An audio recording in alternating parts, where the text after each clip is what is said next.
Hey everyone, so I thought I'd pop on today to do a little go live and to share a little story, and I have changed some of the details to protect the anonymity of this lovely lady I was working with until fairly recently. And she first contacted me and it was really difficult to get to the bottom of the problem because she was just so upset. She was just basically saying, I just keep waking up in the middle of the night, absolutely convinced I'm dying. It's the most awful feeling. I have literally been just about to call A&E, and I know that I'm not really dying, but it's just the feeling. My heart's racing, I can't breathe, I just feel completely panic-stricken. Can you help me?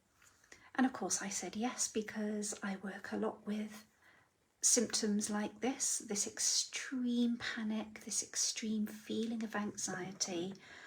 And the upshot really is, after a couple of sessions, getting to know more about her life, it seems that she had really fallen foul of this idea that she could just be a superwoman.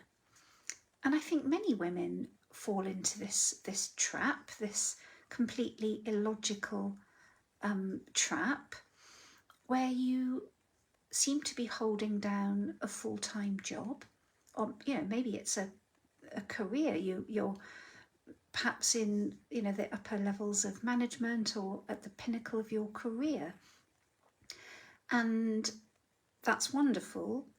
But when you get home, it's you who does all of the cleaning, all of the vacuuming, all of the washing up, all of the laundry, all of the cooking, all of the shopping, all of the ferrying around like an unpaid taxi service, all of the medical appointments, looking after other relatives, maybe older relatives, and not getting a break because you are just non-stop. And that was at the root of what was leading to these incredibly frustrating and terrifying panic attacks in the lady I was helping. And she hadn't really connected the two because sometimes it's not always obvious. I think she was just so used to being everything and being everything to everyone, running around trying to spin so many plates. The one plate she was forgetting was her own. And after a while, and of course it was combined with being at the time of life when her hormones were just going here, there and everywhere, a hormonal stormy sea, and not really connecting the fact that she was just burnt out and exhausted, and something within her just said, I have had enough. Okay, so those kinds of symptoms, when you're starting to feel that level of anxiety, when that panic happens, yes, maybe it's hormonal in part. I know it's a common menopause symptom, but could it be that you are doing too much, that you are so accustomed to doing too much, that you very rarely have time out for you? And your nervous system, if you imagined your nervous system being, I don't know, like a glass of water. There's no water in here, but if you imagined it filling up right to the top, and it's you pour more water in, of course it's going to overflow.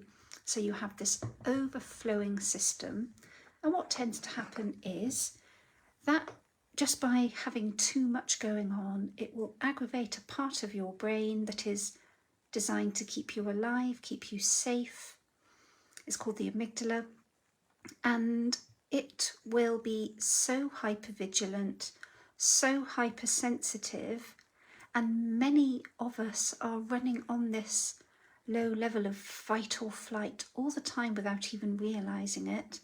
But in some people, and it's fairly common I would say, that this perpetual panic is there all the time, when the slightest thing will just set you off, having a huge argument over something really silly, snapping at the kids, snapping at your mum.